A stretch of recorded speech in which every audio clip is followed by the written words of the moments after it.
This is a story about a land shaped by natural forces, forces far beyond the power and control of man.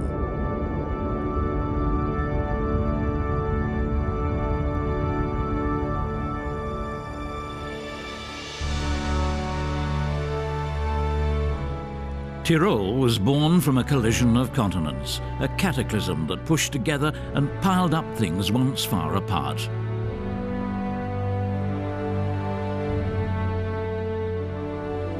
The result is a steep world of great variety crowded into a small space.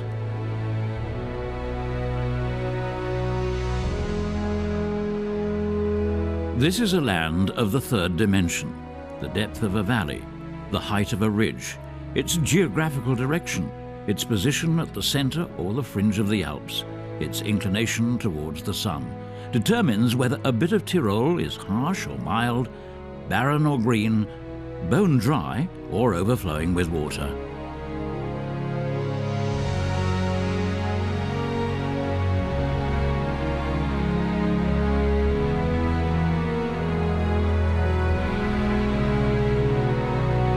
For millennia, men have inhabited these rugged mountains and its valleys.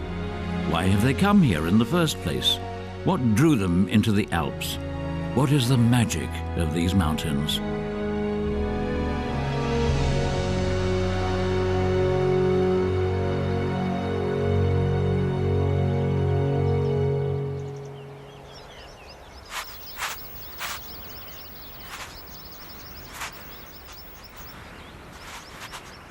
Mid-April. The eastern and southern slope should already be free of snow.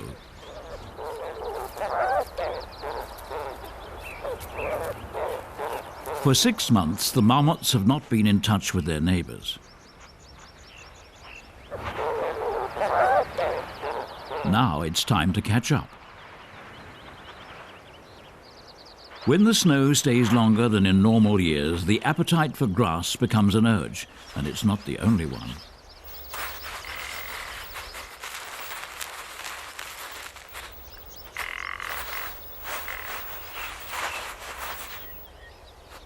The ptarmigans have only just begun their courtship. On the one hand, they need deep snow for their sleeping tunnels, but they cannot lay eggs before the ground is dry and warm. This spring, they'll have to wait. For their courtship, black grouse like to meet on winter's last spots of snow. But now, there's snow everywhere.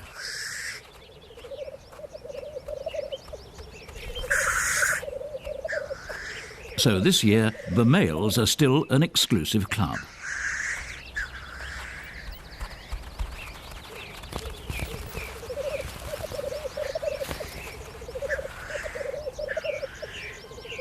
After half a year of fasting, hunger forces the marmots to go ahead with something they would not normally do.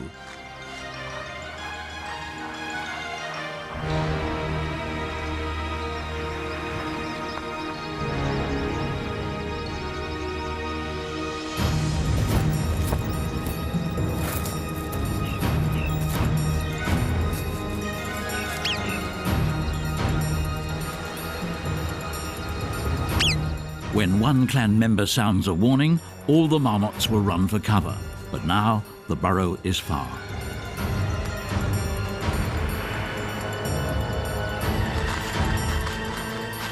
A golden eagle will attack at a speed of 80 meters per second.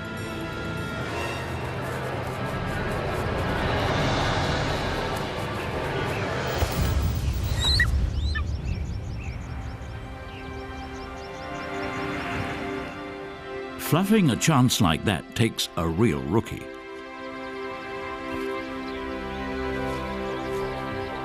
The marmots are cautious now. An empty stomach or an eagle's claws, that's not an easy choice. But like many a dilemma, this too will sooner or later melt away.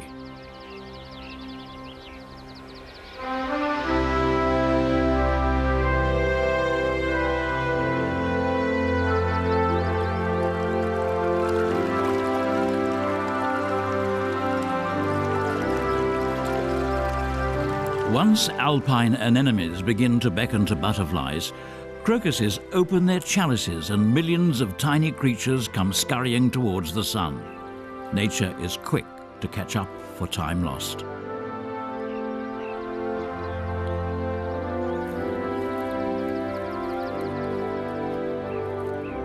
Day after day, the melting snow draws changing patterns on the rocky slopes.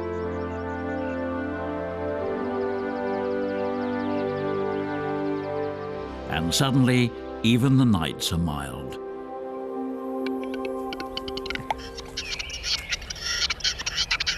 For countless generations, capercaillies have gathered in this special place to mate.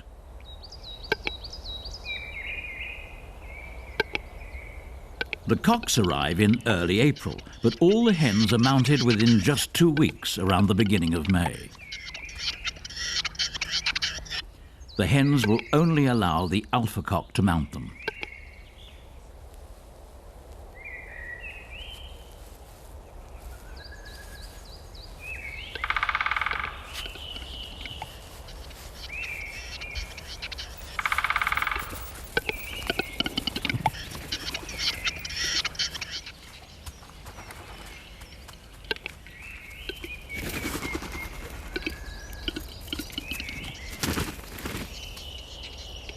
When a rival shows up, he receives a warning.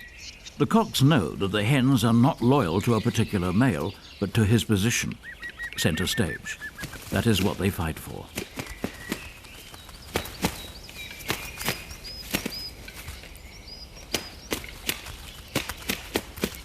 If two males of similar strength meet on the lek, it's knives out. The fighters aim for the red spot above the eye. The bright flash provokes them.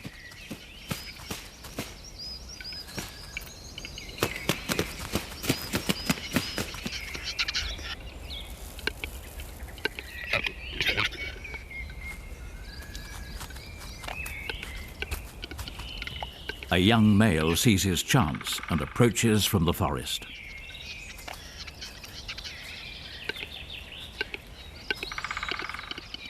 Both opponents could be injured so badly that even a tenderfoot might get an easy chance. Nice try, but the new alpha cock won't have it.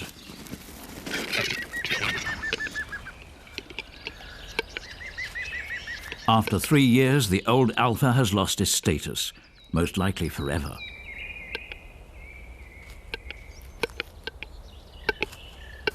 The hens make no bones about changing partners. A few days later, they begin to lay eggs.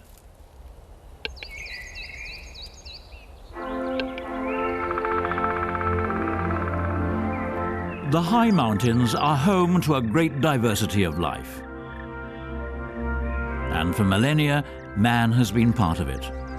The first humans were attracted by game.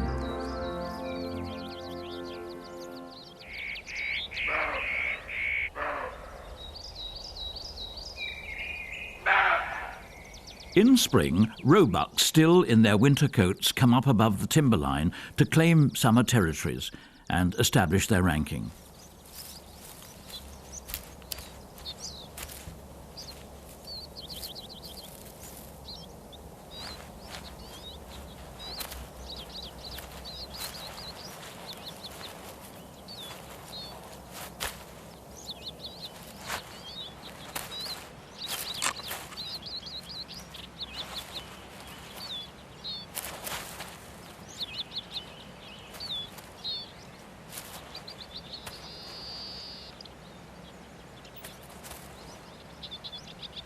Among the peaks, the golden eagle rules.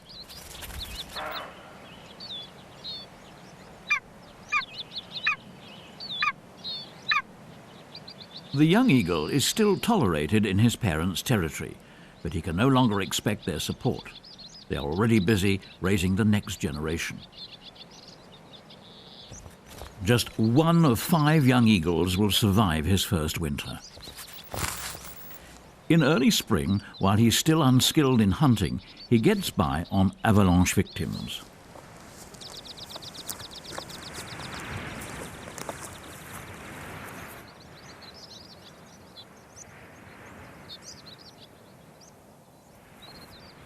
Most of the carcasses are chamois.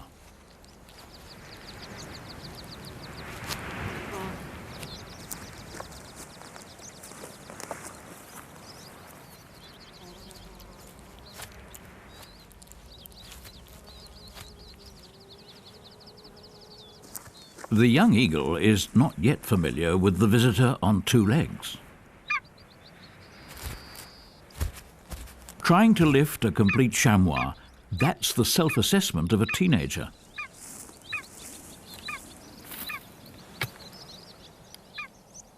Even the sharpest optical device is nothing compared to an eagle's naked eye.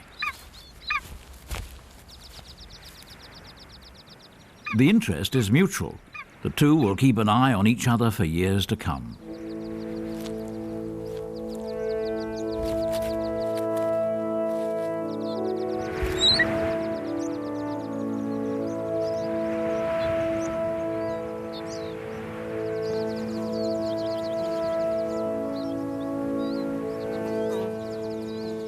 The ibex have spent all winter among the crags.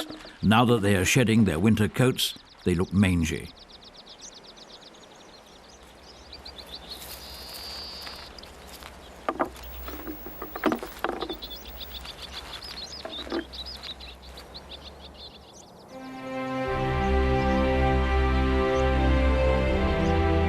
What will this summer bring? Man has exploited the resources of these mountains for many centuries and has left his mark. But the fate of the Alps' inhabitants still depends on the powers of wild nature.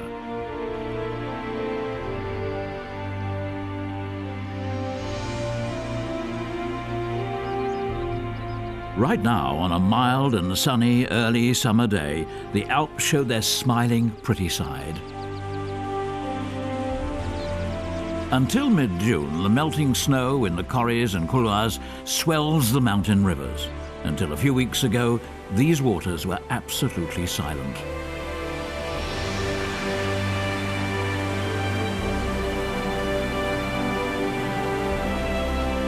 And soon, at the height of summer, only a gentle murmur will remain. One can only wonder year after year at the changing music, the changing colours, the ever-changing moods of this scenery.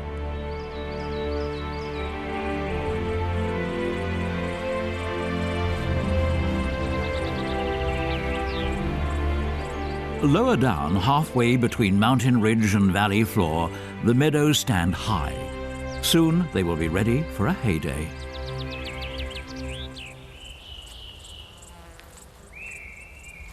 This roe deer was born less than an hour ago, and it's already got two younger siblings.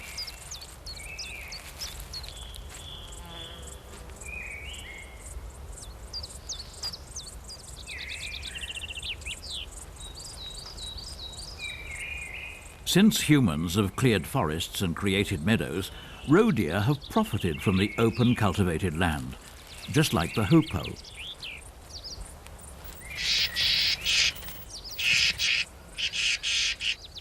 As a rule, a roe deer mother will give birth to twins in the high grass, sometimes to a single kid. Triplets are a rare exception.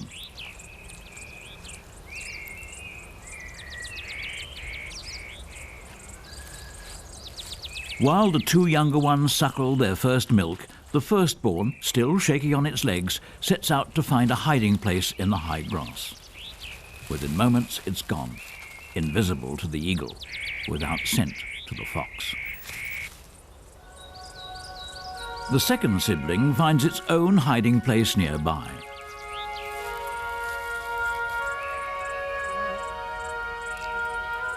The last one is led away by the mother and placed about 100 yards from the others. In this season, the entire mountain is a wildlife kindergarten.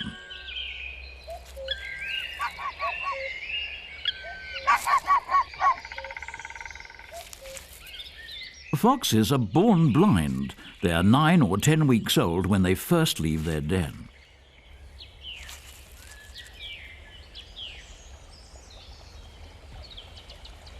In daily widening circles, they begin to explore a new and unknown realm.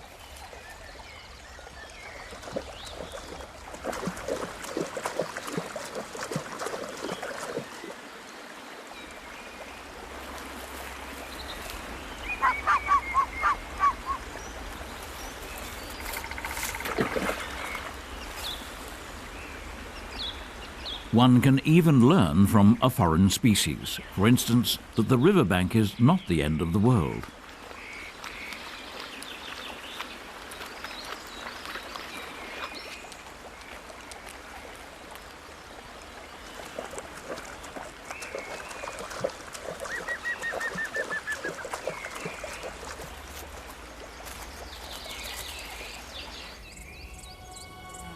When the deer meadow stands in full bloom, it will not stand for much longer.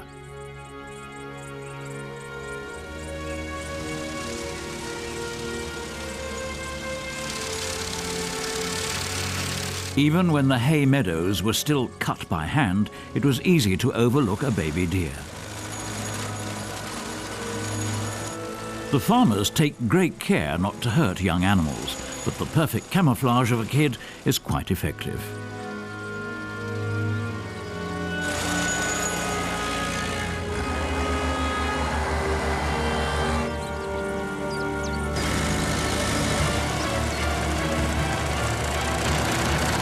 Deer kids do not flee. The closer the threat, the harder they try to be invisible. Boah, jetzt haben wir aber ein Glück gehabt. Mei, du bist ja noch ganz ein Kleines.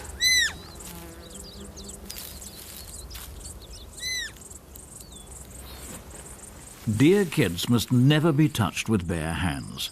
The scent of human sweat would cause the mother to abandon her kid.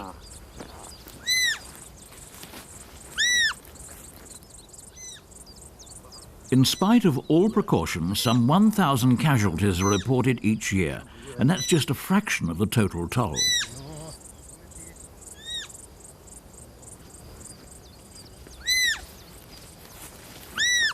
So, da bleibst du schön liegen, da passiert ja nichts mehr.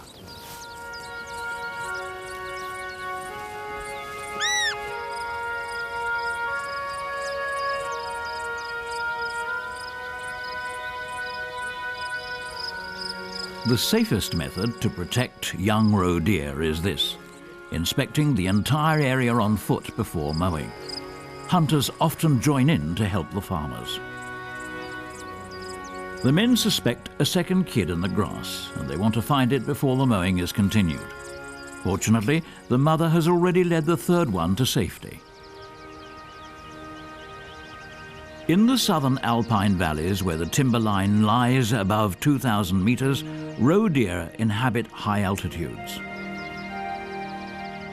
But further north, in the limestone Alps, the forest ends at 1,600 meters. In the limestone mountains, flora and fauna are richer. This is ideal red deer habitat. The antlers are still in velvet. They're growing fast now, up to 2 centimeters per day. From mid-June onward, summer is a time of fattening. Food is abundant, and the stags build up their bodies for the rut in autumn.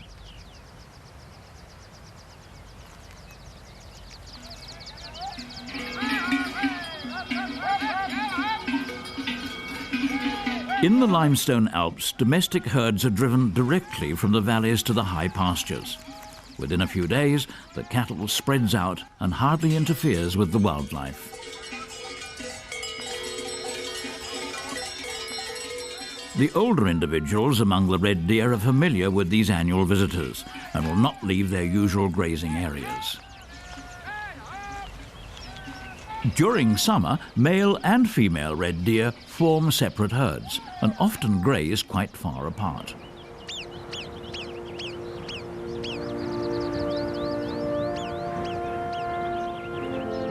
In central Tyrol, in the high mountains, eagles' nests are high above the timberline, but below the vast green meadows, the eagles' hunting grounds.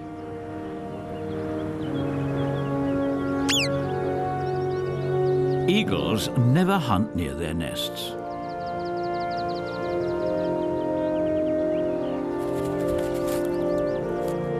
The neighbouring marmots know this and are not afraid. In early May, 2 chicks hatched within a few days.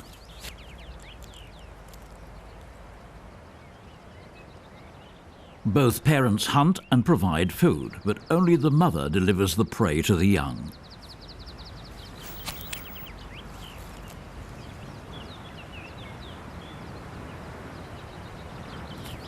2 young eagles in one nest, both almost fledglings. That's unusual. Summer, the lush vegetation period, is short in this quasi-Arctic climate, just 3 or 4 months.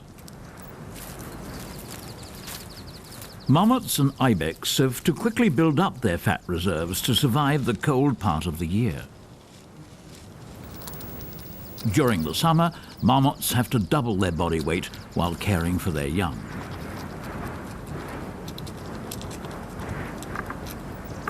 In this season, the bucks are friendly with each other. Their fights are mere play.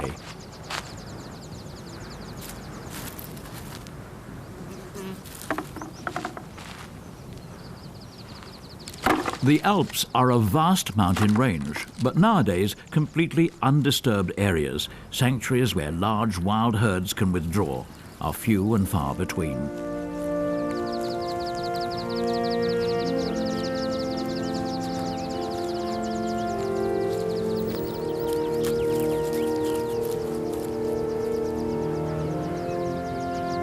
Such scenes of peaceful majesty have become rare.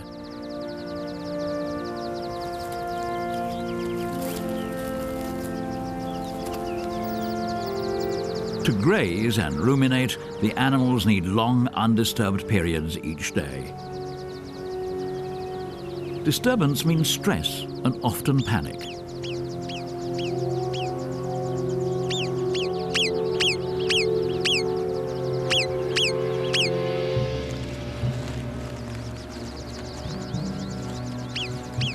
Panic will spread like wildfire from one species to another, from one herd to the next. Such waves of panic can sweep through an entire valley.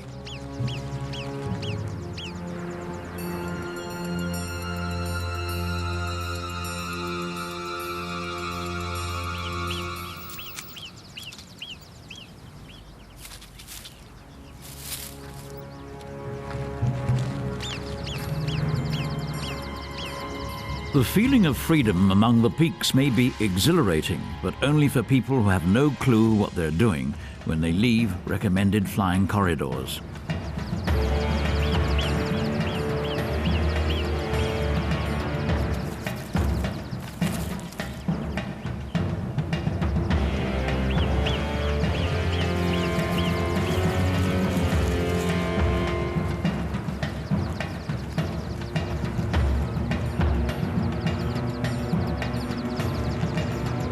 The stressed animals flee downhill into the mountain forest to seek cover.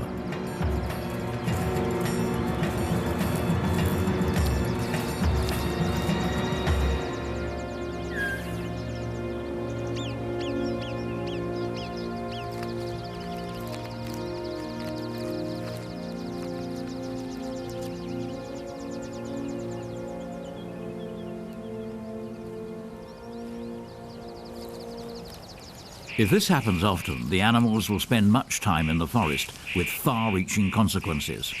A large ungulate population can destroy an entire forest by injuring young shoots or peeling the bark off the trees.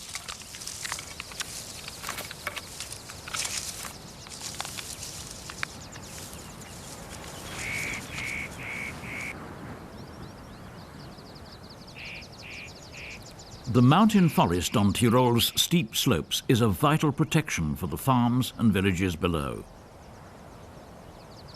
Even the most elaborate technical constructions cannot replace a healthy forest as a measure against avalanches and landslides.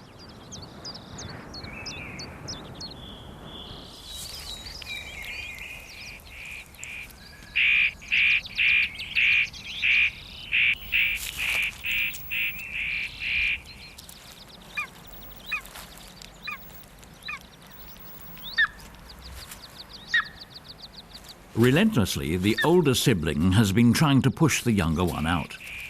The struggle has taken its toll. Young eagles will usually fly by the end of July, and now it's early August. The golden eagle is Tyrol's state bird, but just a century ago it was threatened by extinction. Today, all the breeding territories are occupied.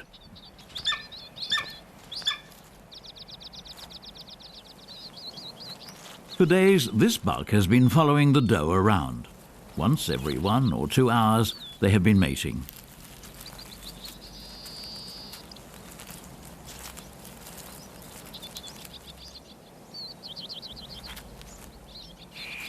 He keeps testing her urine, so he won't miss the moment of her ovulation.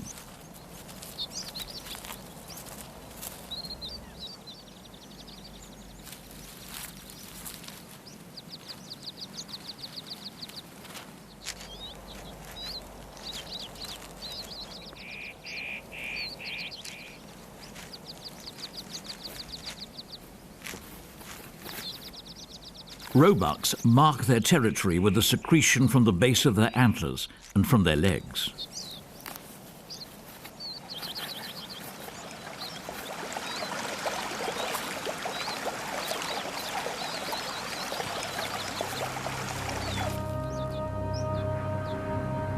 In the high Alps, you are not close to the sky, you are right in the sky. Whoever comes up here should take the weather seriously.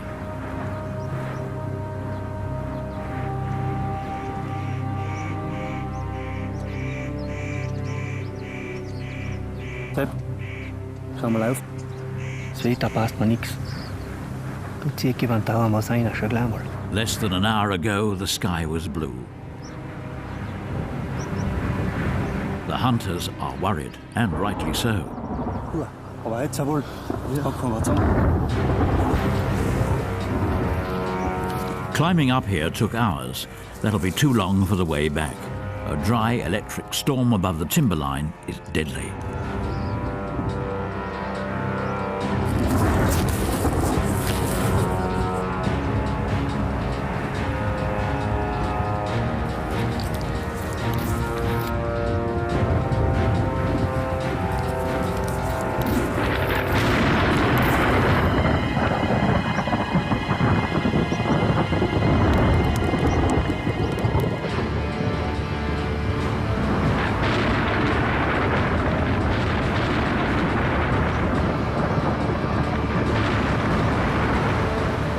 Rain and forest may reduce the risk of getting struck by lightning, but even so, a mountain thunderstorm is extremely dangerous. The roebuck is not fazed. His big moment has finally come.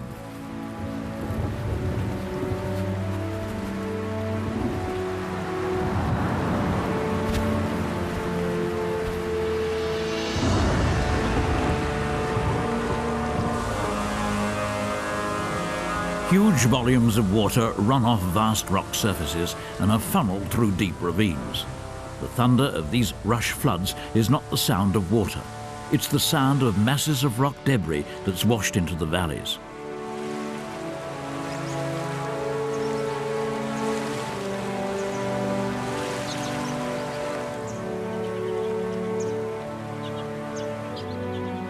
As suddenly as it broke loose, the violence has abated.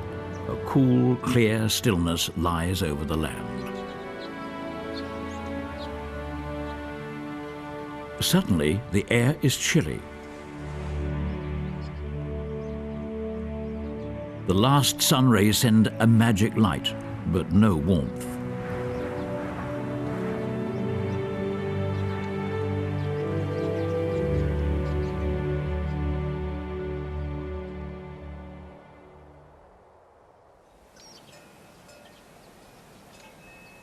Even a blind man can feel the snow wind. The summer is over. The grass on the pastures has been eaten or burnt by frost.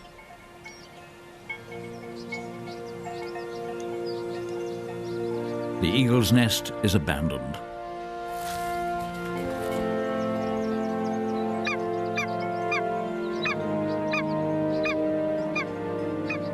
The young eagle has survived the first struggle of his life. The next one will be tougher. Winter is a mighty foe, but he's not alone.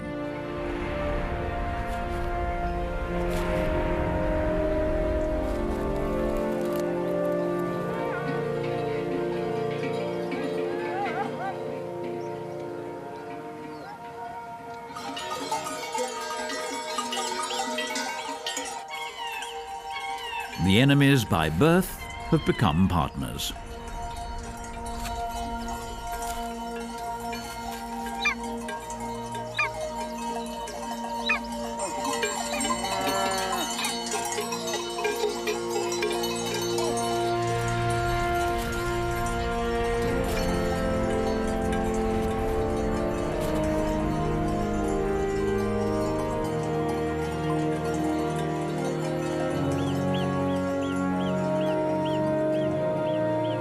Mid-September, time for one of nature's most exciting spectacles in the high Alps.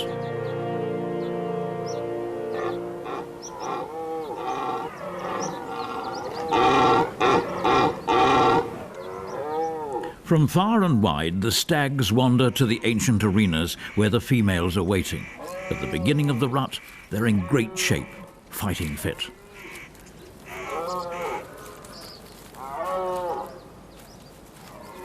Dominant males defend their harems and are ready to fend off any rival.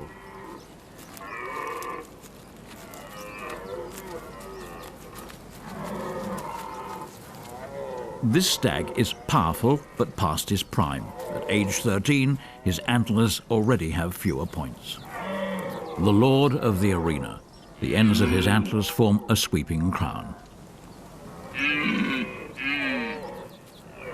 He keeps his harem together day and night.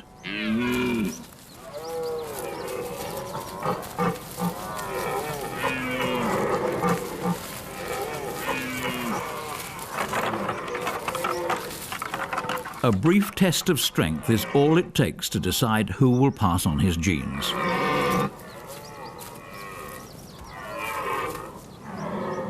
Genes are a hunter's main concern when he takes out an animal. The females are fertile for 2 brief periods, lasting a few days each, and separated by an 18-day interval.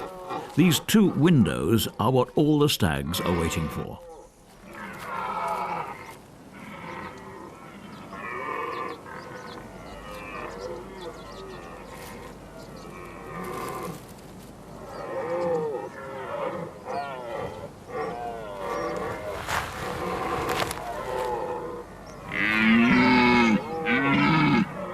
A 3-year-old.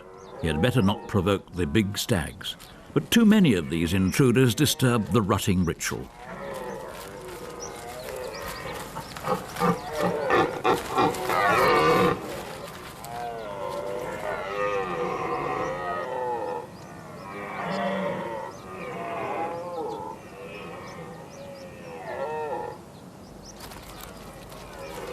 Another intruder, an old acquaintance.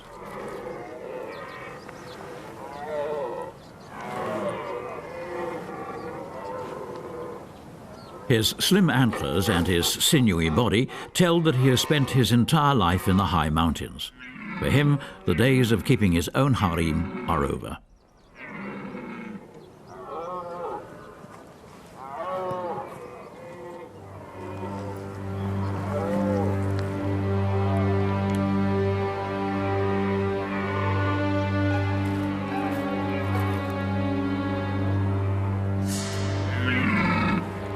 This individual no longer plays a role in maintaining the population.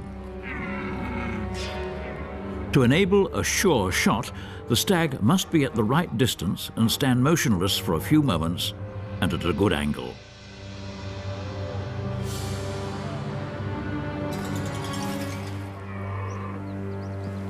A hunter may come up here 10 or maybe 20 times without getting a chance, or he may never get one at all.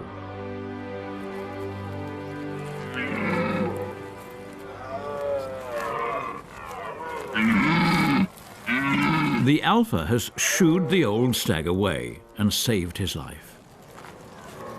His own life is saved by a strict age quota.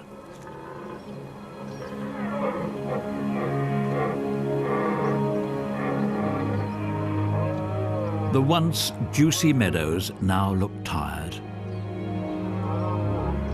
Some tired actors may now leave the stage, but the spectacle isn't over.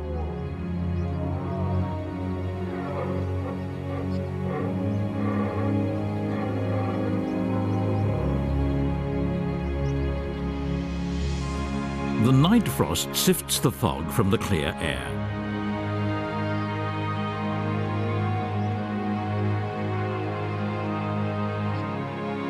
When the early morning curtain falls, the stage itself becomes an actor, touching us daily with a fresh scene.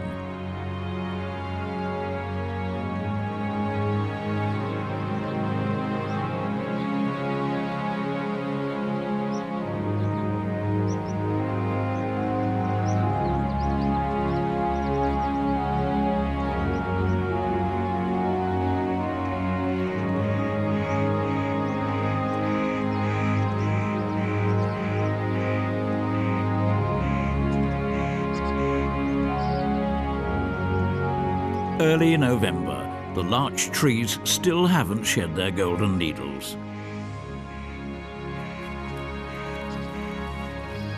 All the red deer females are pregnant now. The rutting herds gradually dissolve. Male and female animals are going their separate ways. The stags now have a haggard look, having lost up to 1/4 of their weight. Only a few weeks remain for recovery before the snow comes to stay.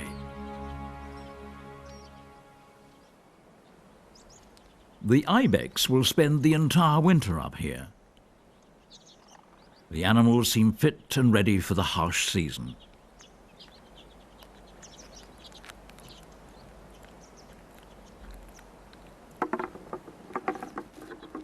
Even now, the sparring of the bucks is not serious. Their hierarchy is clear, and the rut is still a long way off.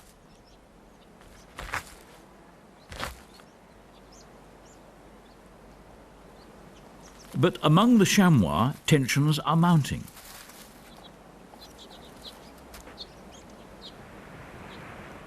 The females will keep their kids until next summer.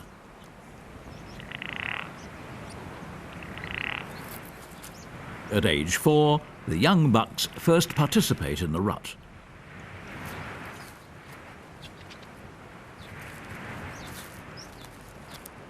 They stake out their rutting territories with scent marks.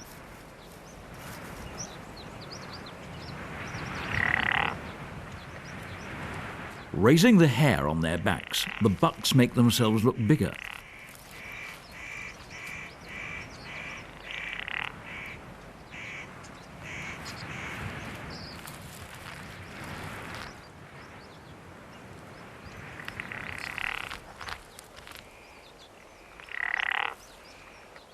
Grandstanding wherever you look. The wind carries a potent stench. The bucks keep spraying their bodies with urine and sperm.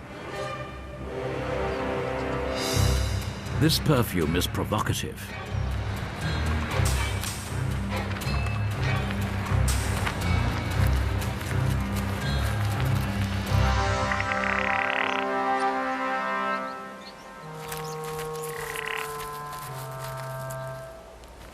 With kicks and shoves, he's trying to cajole the female.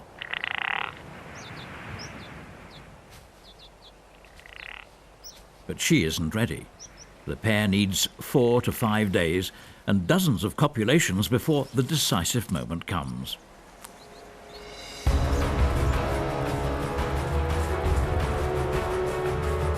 A female trying to rid herself of a pushy male. She is running for her life.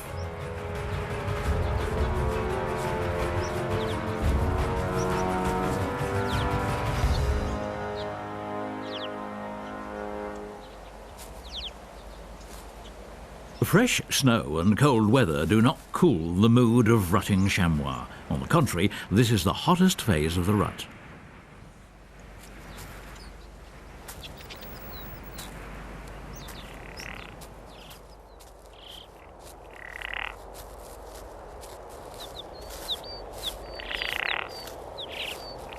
The duel for a female is merciless. The weaker contender better make sure that at least he's the faster one.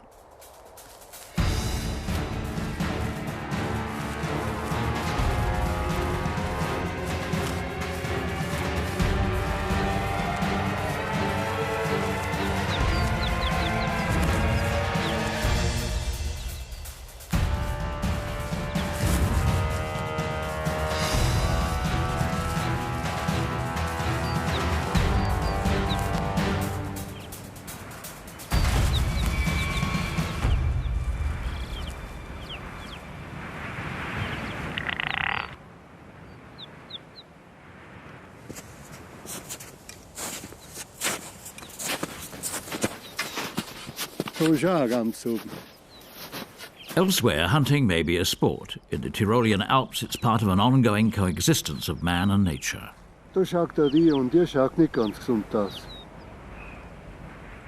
Within this local tradition, hunters have their place and their mission.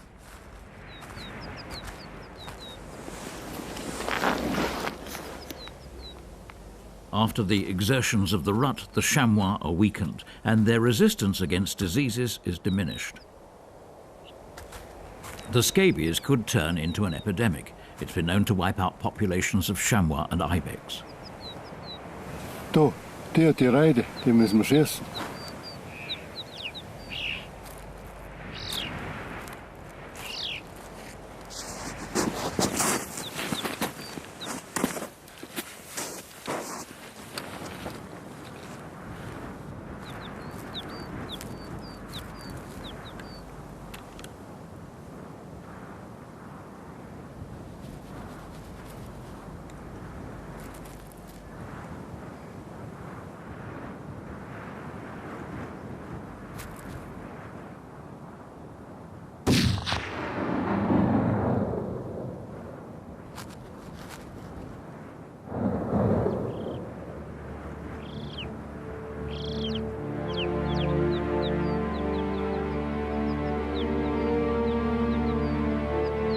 This carcass is worrisome, especially at this time of year, with the harshest months still ahead. Scabies will eat into the living tissue, all the way to the bone. Is this the only victim, or will there be more?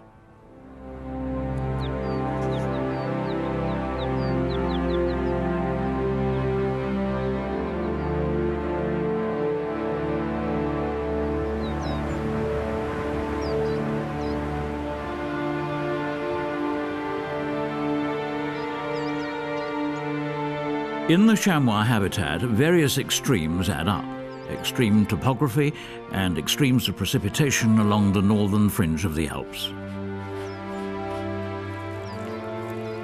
When the snow piles up higher and higher and cuts off the chamois from their grazing, they descend to a lower level. In this weather, hunger and exhaustion are serious threats. Alone in such conditions, animals soon meet their limits. They can only survive as a group.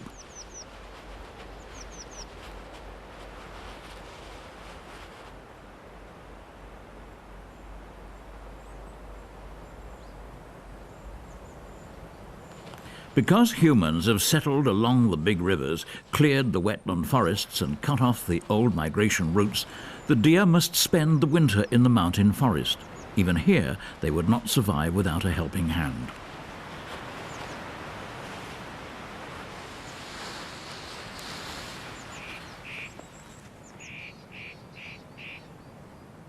The chamois, in contrast, have always spent the winter in the high mountains.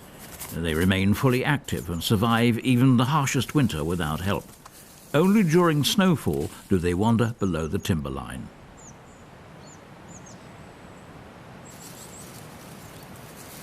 But as soon as the wind blows the snow from the crests, they climb back up. In this weather, experience counts. Older animals take the lead. They always stay alert.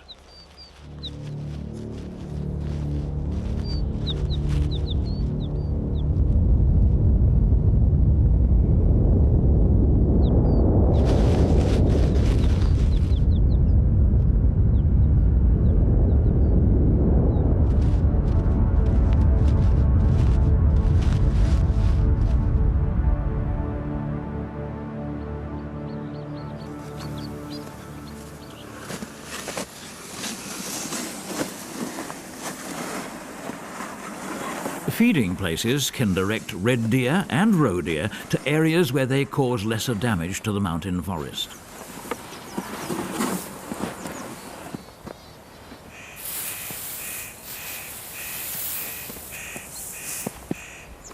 Roe deer and red deer have to be fed separately.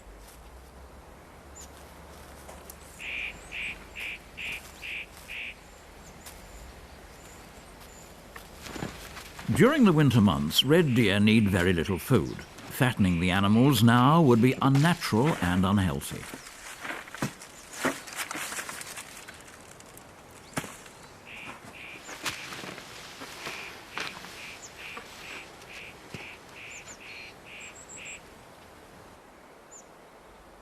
The deer trust the one human being who feeds them every day, or every other day at the same hour.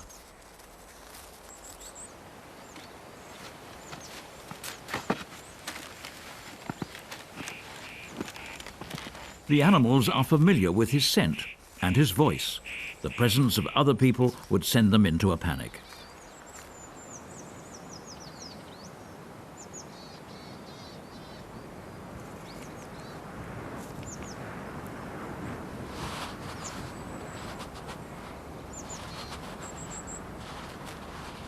Their bodies are now in survival mode. Heart frequency, metabolism, and the need for food are drastically reduced. In this state, any disturbance may cause extreme stress. The stags still carry their arms, but soon they'll be disused.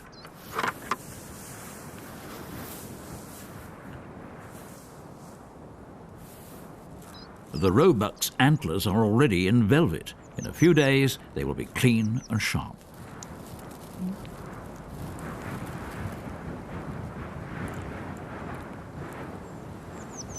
In early March, the first stag shed their antlers. The trigger is light, the length of day. It will now take 110 days to grow new ones. For the red deer, the cycle has just begun. For the roe deer, it's coming full circle. All that's missing is the final polish.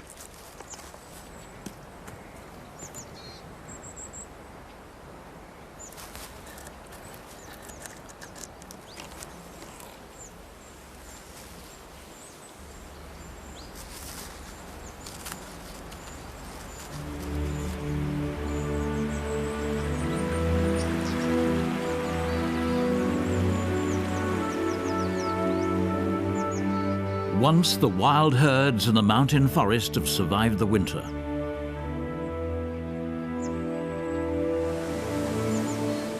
Once the rivers begin to flow and the bright spring sun drives the last shadows from the valleys. Once the bright colours of spring return to the heart of the Alps, Tyrol's hunters get restive. Year after year, their worries and their joys are driven by the rhythm of these magic mountains.